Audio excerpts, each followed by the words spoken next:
ये आकाशवाणी का दिल्ली केंद्र है।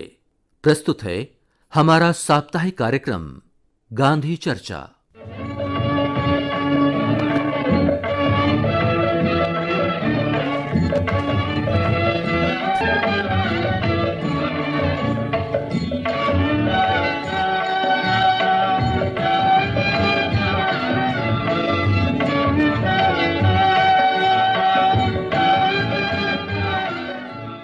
नमस्कार। गांधी चर्चा के इस अंक में आपका स्वागत है।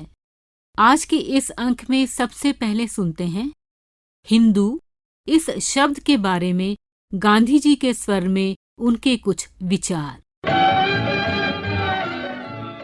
हिंदू शब्द की उत्पत्ति कैसे हुई? हिंदू क्या है? हिंदू धर्म क्या है? बापू समझाते हैं 21 नवंबर 1947 को प्रार्थना सभा के बाद के अपने इस संबोधन में। वैदिक काल को देखें तो उसमें हिंदू शब्द नहीं था। हिंदू शब्द तो ऐसा कहते हैं, मैं तो कोई इतिहासकार नहीं हूँ, एक बड़ी हुई बात सुनाता हूँ।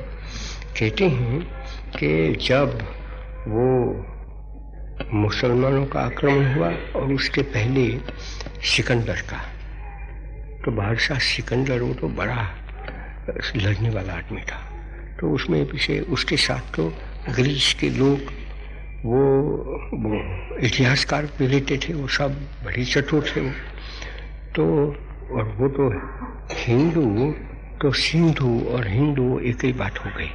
और ग्रीक में स के बदले में ह आ जाता है, तो वो सिंधु का हिंदू हो गया।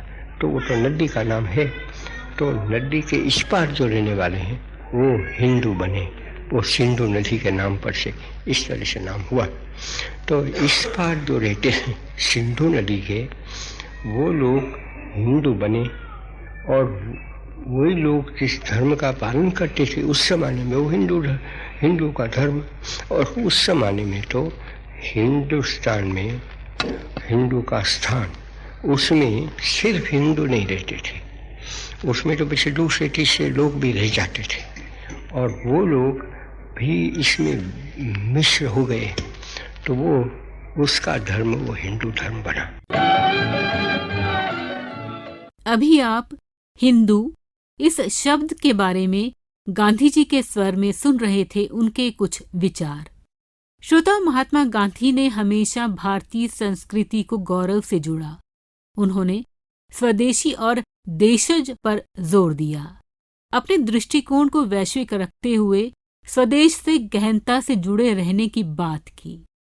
आइए सुनते हैं महात्मा गांधी के इस दृष्टिकोण से जुड़ी हुई एक वार्ता। विषय है हिंदी भाषा पर महात्मा गांधी के विचार। वार्ताकार हैं डॉक्टर जेनी शबनम। भारतीय स्वाधीनता आंदोलन में गांधी जी वर्ष 1916 के पश्चात सक्रिय हुए। 1915 से 1916 के दौरान रेल के तृतीय श्रेणी में गांधी जी ने भारत भ्रमण किया। उन्होंने देश के विभिन्न तबकों से मुलाकात की, विचार विमर्श किए, भारत के भिन्न भिन्न इलाकों में मौजूद विभिन्नता को देखा और इसकी विशिष्टता को समझा। भारत भ्रमण से करीब 7-8 वर्ष पूर्व गांधी जी ने एक पुस्तक लिखी, हिंद स्वराज। इस पुस्तक में भाषा के प्रश्न पर विचार करते हुए गांधी जी ने लिखा है, सारे हिंदुस्तान के लिए जो भाषा चाहिए वह तो हिंदी ही होनी चाहिए। गांधी जी हिंद स्वराज लिखते समय भाषाई स्वराज के प्रति सचेत थे। वे आवश्यक मानते थे कि बहुभाषी हिंदुस्तान में भले ही अनेक भाषाएं साथ साथ पल्लवित पुष्पित हों, परंतु इन सभी भाषाओं में से एक भाषा को समूचे देश के लिए होना चाहिए। गांधी जी ने राष्ट्र की जो परिकल्पना की, स्वराज पर आधारित राष्ट्र का जो सपना देखा, उसमें एक राष्ट्रभाषा का होना आवश्यक था। राष्ट्रपिता महात्मा गांधी राष्ट्रभाषा के तौर पर हिंदी को सबसे उपयुक्त मानते थे। वे मानते थे कि सारी भाषाओं की अपनी महत्ता है, परंतु हिंदी इनमें सबसे अग्रगण्य है। गांधी जी हिंदी भाषा के जरिए भाषा के नाम पर अंग्रेज़ों की फूट डालो और राज करो की नीति का सृजनात्मक एवं सकर्मक प्रतिरोधी विमर्श तैयार कर रहे थे। साथ ही हिंदी और उर्दू भाषा को भिन्न भिन्न धर्म से जोड़ने की समझ का भी खंडन कर रहे थे। वे इस तार्किक बात से सहमत थे कि कि कोई भी भाषा धर्म विशेष की नहीं होती, भाषा इलाके की होती है। गांधी जी ने हिंद स्वराज में हिंदी भाषा के लिए लिखा है कि इस भाषा को उर्दू या नागरी लिपि में लिखने की छूट होनी चाहिए। इसलिए हिंदुस्तानियों को इन दोनों लिपियों को जान लेना ज़रूरी है। ऐसा होने से हम आपस के व्यवहार से अंग्रेजी को निकाल सकेंगे। महामना पंडित मदन मोहन मालवीय जी ने गांधी जी से आग्रह किया कि वे काशी हिंदू विश्वविद्यालय की स्थापना के अवसर पर आएं और भाषण दें। गांधी जी ने 6 फरवरी 1916 को बनारस में अपना भाषण दिया। इस भाषण से गांधी जी की क्रांतिकारी तस्वीर उभरती है। अपने इस भाषण में गांधी जी ने विदेशी भाषा अंग्रेजी में सभा की कार्यवाही के प्रति दुख जताया। इस विश्वविद्यालय के उद्घाटन के अवसर पर अंग्रेजी में अपनी वक्तृत्व कला का परिचय देने वाले विद्वानों की भाषा को लेकर उन्होंने गहरी चिंता प्रकट की। उन्होंने यह सवाल किया कि यहाँ उपस्थित कितने लोग हैं जो अंग्रेजी में दिए गए उच्च कोटि के भाषणों को समझने में सक्षम हैं। गांधी जी अंग्रेजी भाषा के विरोधी नहीं थे, वे स्वयं अंग्रेजी में पारंगत थे, परंतु वे अंग्रेजियत के विरोधी थे। वे अंग्रेजियत को स्वराज की राह में बाधा मानते थे। उन्होंने एक बार कहा था, भारत के युवक और युवतियां अंग्रेजी में और दुनिया की दूसरी भाषाएं खूब पढ़ें, मगर मैं हरगिज़ नहीं चाहूँगा कि कोई भी हिंदुस्तानी अपनी मातृभाषा को भूल जाए या उसकी उपेक्षा करे या उसे देखकर शर्माए अथवा यह महसूस करे कि अपनी मातृभाषा के जरिए वह ऊंचे से ऊंचा चिंतन नहीं कर सकता। इस भाषण से गांधी जी की भाषा संबंधी चिंता समझी जा सकती है, साथ ही उनके भाषा चिंतन की प्रासंगिकता भी समझी जा सकती है, जिसमें भाषाई साम्राज्यवाद और वर्चस्ववाद के आयाम को भी शामिल किया गया।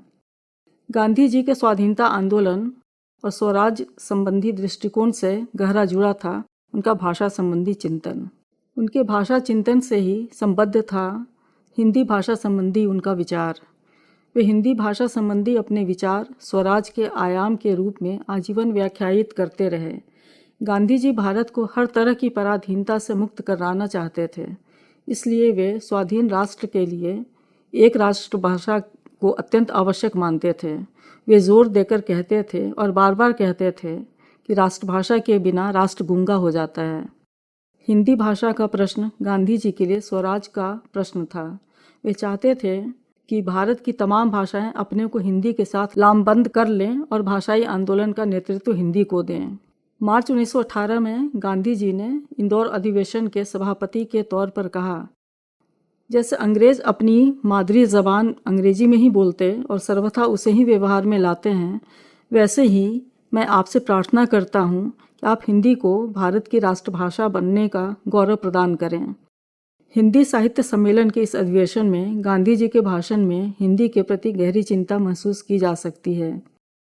उन्होंने इस भाषण में हिंदी भाषा के भौगोलिक विस्तार की आवश्यकता पर जोर दिया। उनका कहना था कि हिंदी भाषा का भूगोल सिर्फ उत्तर के प्रांतों तक सीमित होगा तो साहित्य का प्रदेश संकुचित रहेगा।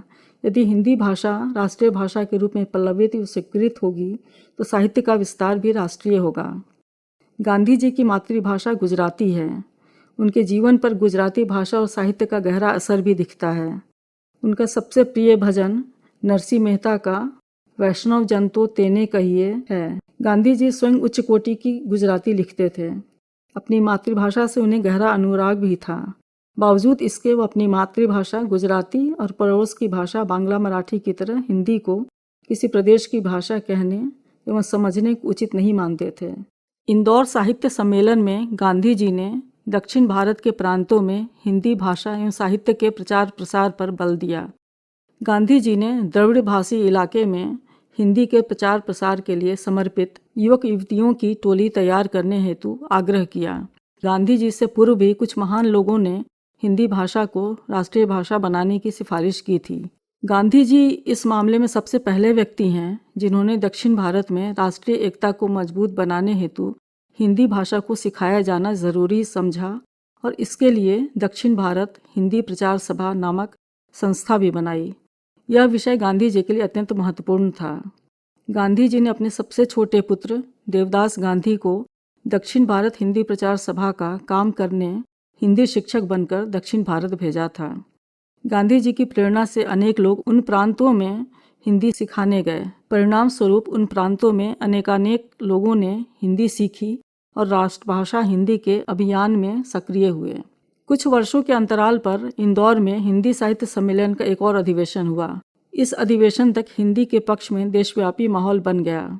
20 अप्रैल 1935 को हिंदी साहित्य सम्मेलन के 24वें अधिवेशन की अध्यक्षता महात्मा गांधी ने की। इस अधिवेशन में उन्होंने दक्षिण भारत हिंदी प्रचार सभा के प्रयासों का विस्तार से उल्लेख किया। इन 17 वर्षों में दक्षिण भारत में केंद्रों से 6 लाख से अधिक लोगों ने हिंदी में प्रवेश लिया था। 450 केंद्रों में प्रचार कार्य के लिए 600 शिक्षक तैयार किए गए थे।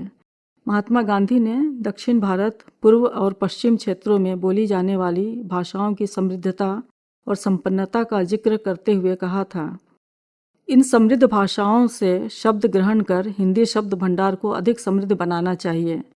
असल में गांधी जी हिंदी भाषा के विकास का आधार तमाम भारतीय भाषाओं को बनाना चाहते थे।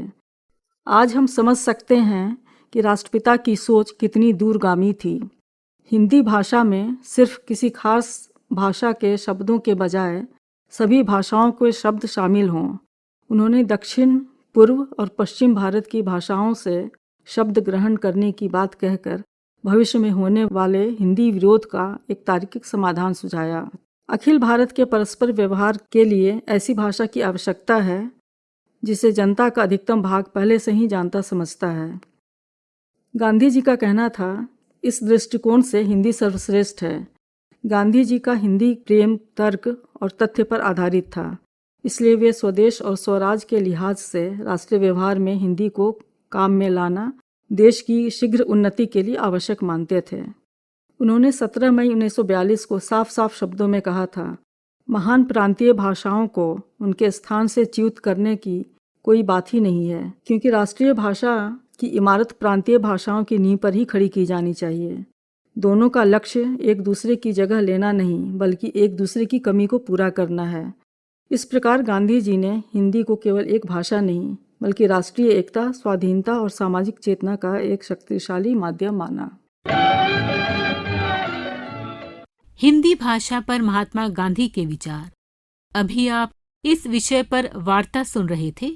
वार्ताकार थी डॉक्टर जेनी शबनम। श्रोताओं, इसके साथ ही गांधी चर्चा का ये अंक यहीं संपन्न होता है। प्रस्तुति सहयोग जय सिंह का, प्रस्तुतकर्ता जसबीर कौर सेखों। नमस्कार।